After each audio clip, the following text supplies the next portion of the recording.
Canelo, guys. Who watched it? I did. I definitely did, man. I don't know about you guys, different time zones, but... No, I did watch it actually. I watched it not live. I watched it because I was flying by the time that the fight was happening. And Andreas, if you want to start, and then I will say my opinion. I like Berlanga a lot. First of all, let me start by saying I definitely didn't expect the fight to go the distance. Not at all. Berlanga in the beginning, he came out the way I thought he would. Very scared, in my opinion. Like he wasn't throwing enough. He didn't even want to throw his jab. Which I don't really get, because you got the fight, you're in there. Like, throw those feelings out the window and do your work. Because if he did his work from the beginning, that may have been a different fight. Not him winning, but definitely funner for us and for him from the beginning. I think as the fight progressed, as he got hit and, he realized that he can take it better than he thought and everything else. And he started throwing some more punches, putting his right hand behind his jabs, throwing the jab more. I think it became better and better to watch, and for him as well. And definitely he closed that big. I don't know. I think he did very good. He did very good. And if he gave himself, the first 3-4 rounds to do more stuff too, it would be even better. Yeah, I agree with you. I think that he got a little bit scared in the beginning, and actually, you can say why he didn't went straight to war, because he knew that Canelo has that power, so he probably was holding back a little bit. But he looked very solid. I wasn't, and he boxed nice. I really like the way that he was boxing. He was very composed. He wasn't running around. He was putting nice punches together, and even his attitude, he surprised me. He was talking a lot, but he backed it up, and it was nice to see. Yeah, it was definitely fun. And actually, go. He made the statement that he can be a problem in the division. It's not like he wasn't there just to survive. Let's be honest. Charlo didn't went there to fight. Charlo went to survive. Yes. And but you see that Berlanga, he went there, and as you said, if he would start from the beginning, you know what? Let's say you have two guys. You have Berlanga and Canelo, and nobody knows who they are. If they were going both to war, he had a big chance to fight the fight to be different, as you said. Yeah, I totally agree with you. And it's as you said, before this fight, when Berlanga got the fight with Canelo, I think most of the boxing community, me included, I was like, come on, that's what we're gonna see now, Canelo versus Berlanga. Nobody cares about it. But I think after this fight, people will care about Berlanga, and I will want to see him again too, because even though he lost, he made a statement. I think it was kind of the fight, not the same caliber and not the same output as well, but it reminds you a little bit of the fight that Canelo did with Mayweather in terms of where they were at their career at the time and what happened afterwards. Of course, I don't mean by that Berlanga is going to be the next Canelo, but he will definitely give us more in the future. That's what I think. And now I will be very excited to see him fighting with Caleb Plant. Oh yeah, that was a fight of the night. Caleb Plant is a dog. He did great on that fight, man. And the other guy, Macambi, I didn't watch it to be honest. You have to. I didn't know who Macambi was, but Macambi could pulse. He was punching, he was throwing wild, and he dropped Plant too, but afterwards, he stayed composed and he put his punches together. And man, Caleb Plant is something. That was a fun fight. Robbie, did you see the fights? I caught the extended highlights of the Canelo fight. Unfortunately, I didn't want to stay awake for it, which is just what we're saying. It's the criticism of the fight is that it isn't a blockbuster Canelo fight, and I think that showed. It wasn't. So Canelo was doing that thing that he was keep punching in the hand, right? And I have a story. So that was I think 4 years ago. Andreas, he came in LA. Yeah, it was 4.5 years ago. That was 4 years or more? 4.5 years ago. Okay. Yeah. And I was sparring with Andreas sparring. I was like, hey, let's do some rounds for fun. And he was keep punching me in my hand. And at some point I was like, I know what you're doing. I was like, I know what you're doing. Stop doing it. I could deliver. It's what Canelo did to Callum Smith. Yeah, man, he destroyed his house, man. Look, it works. It actually works. I mean, I think depends on like who you do it and the level of the output that you're throwing. Like Canelo did with Bivol. It didn't really work with Bivol. I can tell you for a fact that Bivol's hands were hurting, but I think it's the mindset and everything else too. And also it's if you will be lucky enough to maybe cause damage on the hand, like he did with Callum Smith. Callum Smith was twice as big the hand. But I think it's perfect for the first rounds, like until the middle of the fight. Whatever work you have done until then, that's it. I don't feel like you need any extra. I mean, I wouldn't say I know better than Canelo. He's the one that he's been doing it. But after the half of the fight, I would just go for it. I would stab him in the arms.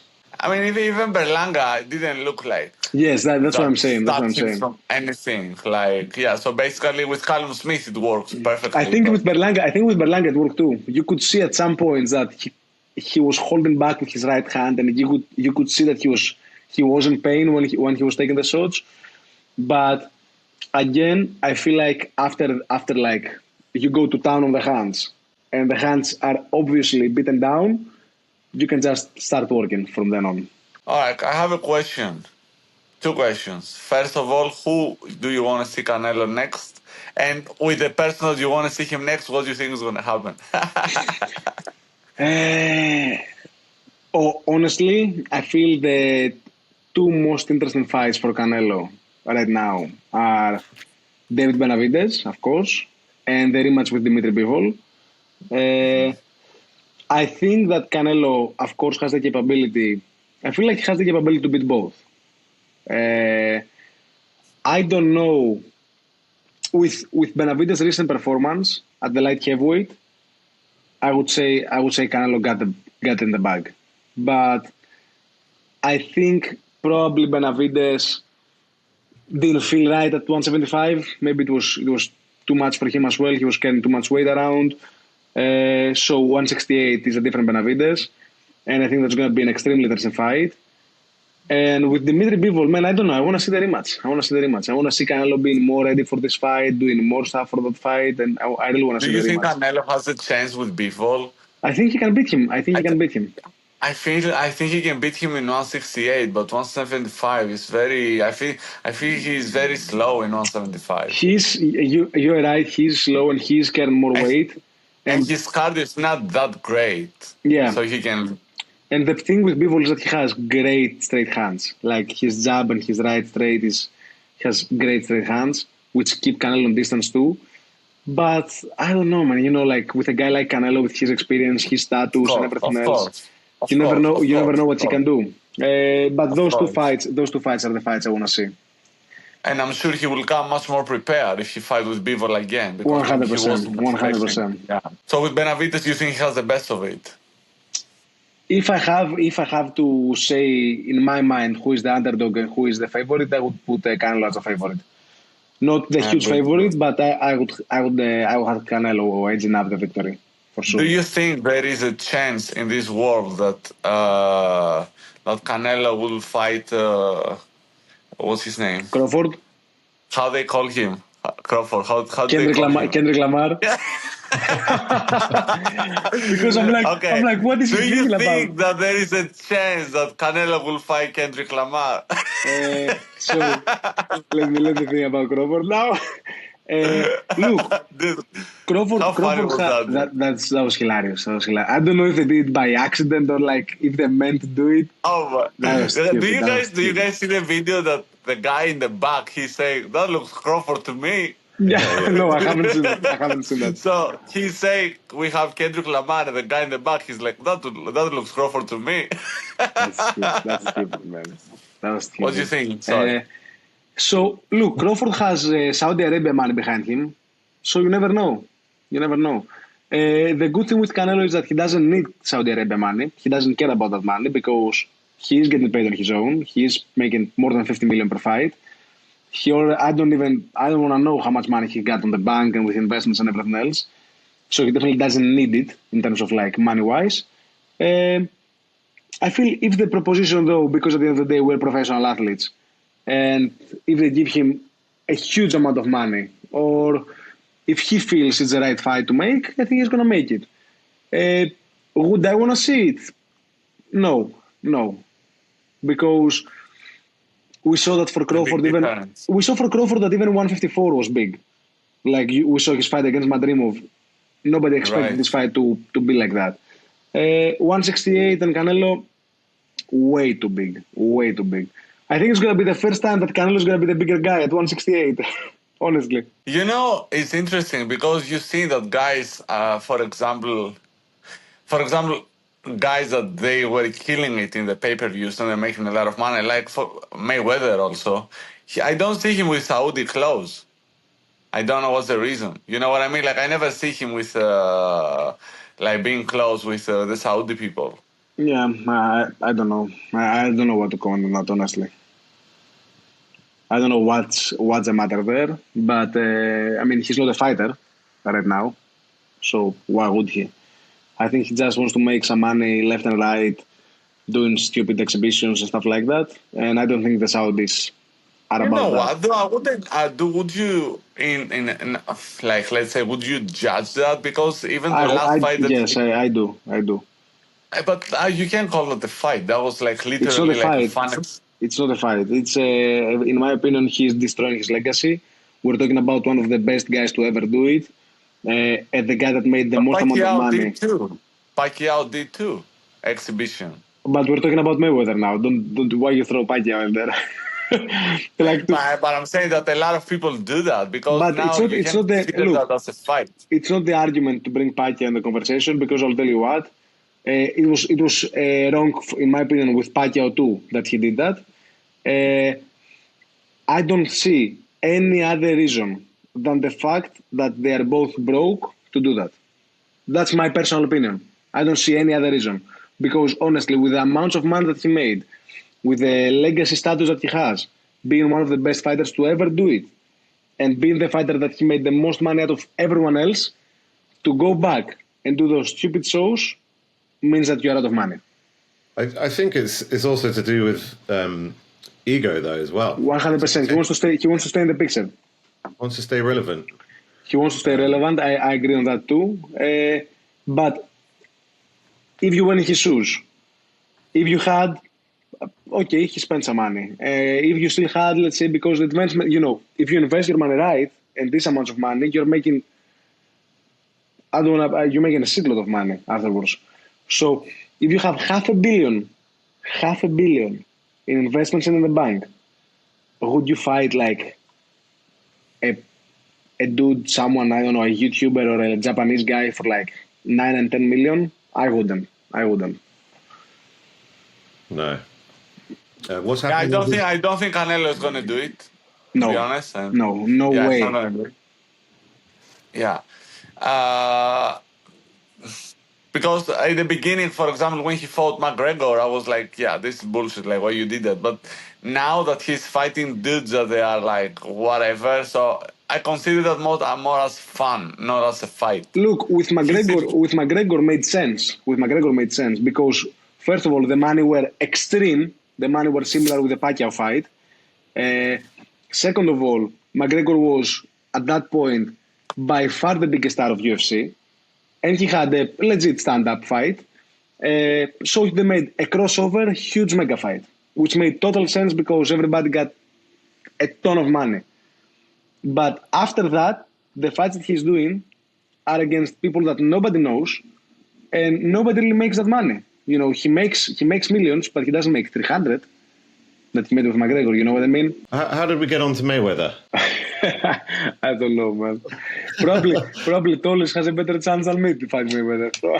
Well, Mike Tyson is fighting Jake Paul, though. Yeah, that's another joke. They're all a circus. They're just a money. Do you think there is a chance that it's going to be a real fight? I hope not. Because honestly, if it's a real fight, there is a good chance Mike Tyson will have a heart attack in the ring. That's my honest opinion. Honestly. No, I'm not exaggerating. The guy is 60 years. He's 60 years old. He's doing recreational drugs on his day-to-day life, and he's gonna go and fight a kid that is 26 years old and is training his ass off. He's not good, but he's 26 years old and he's training his ass off. And you're 60. You might be Mike Tyson, you might be a legend, but you're 60. You're still 60. You know what I mean? You can throw a good combo, but what are you gonna do after that? Do you think Mike Tyson at 60, can he knock him out? Jake Paul? I don't know. Probably you know that better than me because you're talking with Ron. Ron was in camp with him. I don't know if he has any power left or like what can he do. I think if he's Mike Tyson, he's always dangerous. But he's 60. He's 60. He's 60. He's 60. I think that fight is a joke. That should never happen. No, I agree 100%. I agree with that. That's like literally like no nonsense, unless if they make it like as a fun exhibition. But at the end of the day, we all know that this fight is about money. This is nothing. You've got to blame Netflix fun. for that. Yes. It's Netflix too. They're trying to get in on sports. This is their opening move, and it's just a money making scheme for Netflix. Yeah, and the thing with that is. So, I think the first show that Netflix got on with sports was Drive to Survive with Formula One. And when I saw that, I was extremely hyped. That was an amazing show. Then they started doing other things. They started doing golf. They did gymnastics. They're doing sprinters. They're doing NFL. And I'm like... Eddie Hearn as well. They're doing Matchroom. Yes, they started doing Matchroom. So I was like, when are they going to get into boxing? You know what I mean? Like, when are they going to talk to Eddie Hearn? When are they going to talk to a guy like that? And the first thing they did was Tyson versus Jake Paul. I'm like, no fucking way. Not, they're not going to get into boxing this way. But then I saw that Eddie Hearn said something about Matchroom and Netflix, which that's going to be fun. But yeah, we'll see. Well, but you're right on that we have to blame Netflix for that fight. Yeah, have you seen Netflix movies? Like, people don't know what they're doing there anyway, so... Yeah. It's What do you mean about that? But the sports docu-series are amazing. Their sports docu-series are great, but they just throw money at... It's just an eyeball thing. They make movies in the sense of we'll just throw a load of money at these big movies that people will watch. We don't really care about the quality. It's just to get subscribers. Yeah. Anyway. I mean, I don't know if that thing's gonna last because let's keep going. The thing with the YouTube boxing and with the influencer it's so funny because I say that open. I'm very, very against in influencers fights. There are some guys that they are very good actually, that they have become very good, but overall it's so trash. And it's funny because you see people calling themselves world champions I'm like, dude, what are you guys saying? I'm not against it now, to be honest. I think I was a little at the beginning, but now I feel like they have their own little thing. Misfits boxing with partnership with DAZN in UK. So I think they're doing their own little thing there. Little big, I don't know what it is, but it's their own thing. It's influencer boxing. I was a little worried in the beginning that they were trying to mess too much with the sport. But nowadays, they have their own thing. And at the end of the day, I think it brings some extra eyes to boxing. Some of them might stay, some of them might leave. So I don't think it's bad.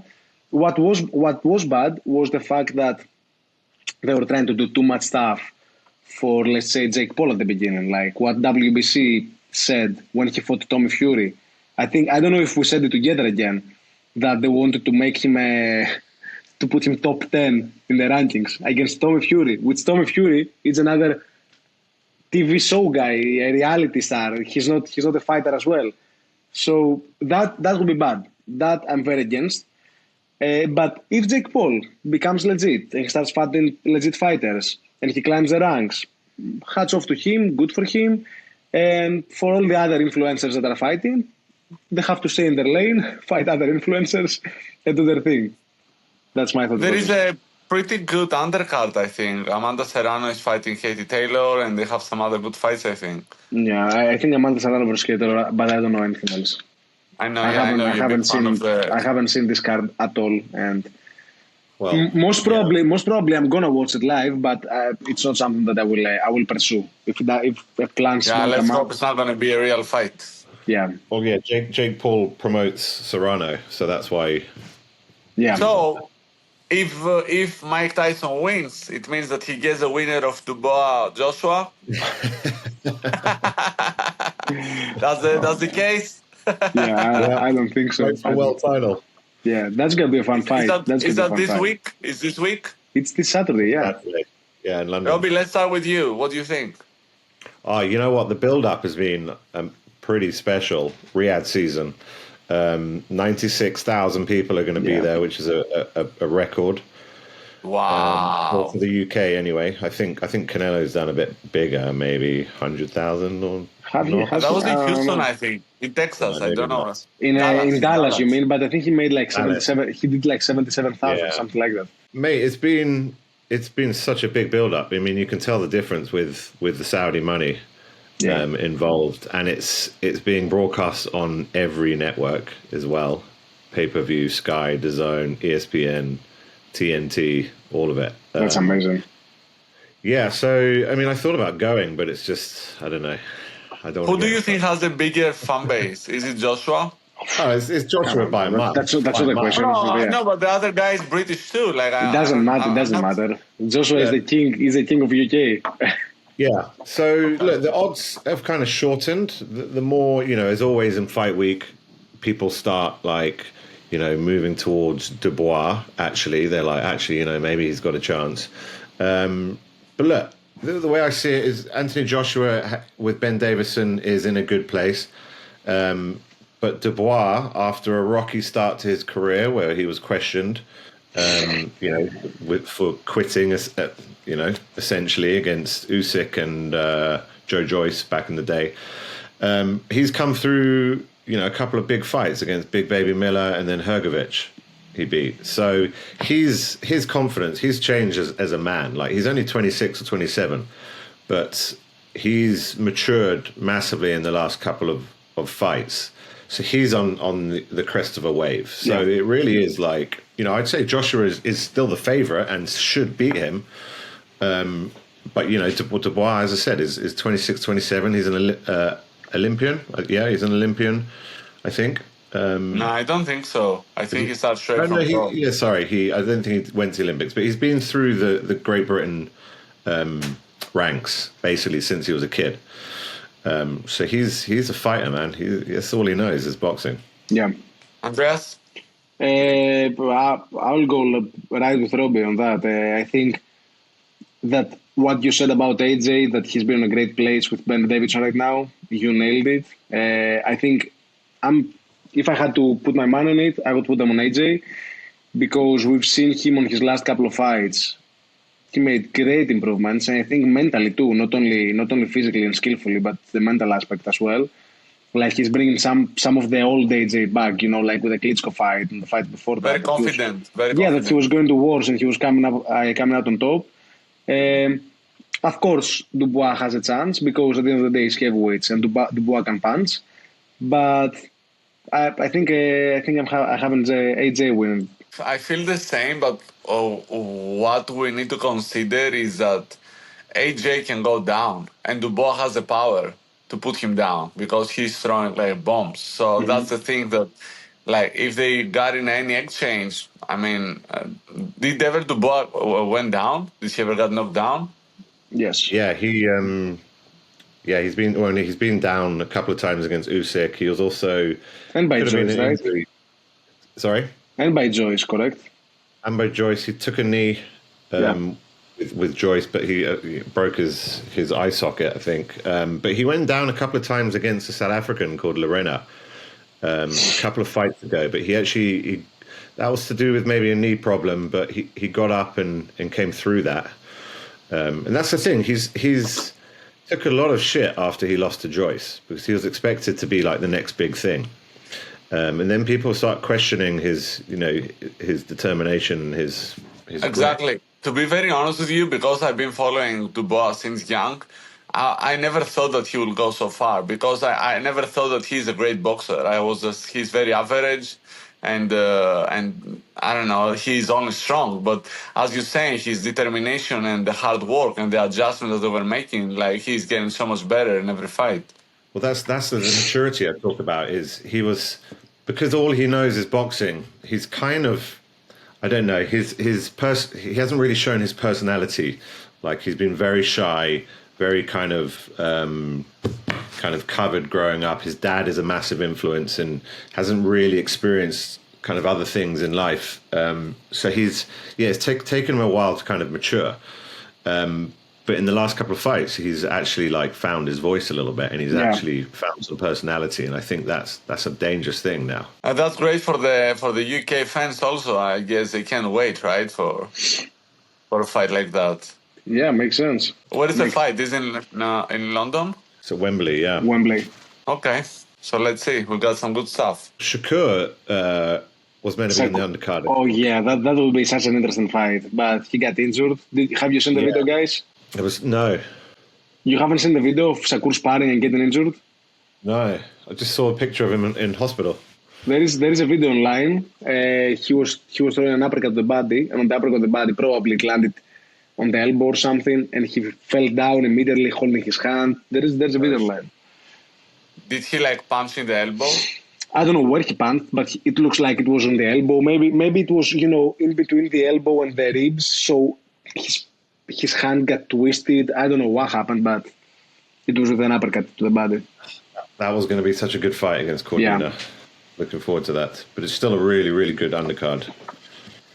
Guys, I think we did good. And what about if we do maybe next week and we talk about what do we have next? What do we have any fight coming up? Like any big fight after Joshua?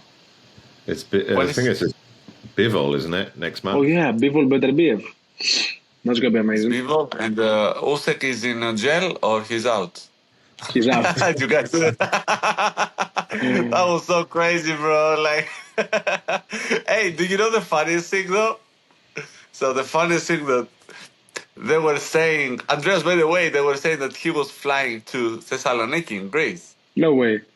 And for some reason, they were saying that he's flying with Ryanair. Do you know the how you say that? And people they were questioning why he's fucking flying with Ryanair. Makes like, sense. why he's with a cheap like, well, bro, you're the fucking world champion. Like he doesn't care, bro. He's like whatever. Anyways, are we good? Yes, sir. See you guys soon. We'll chat soon. Yeah, we're good. All right, peace.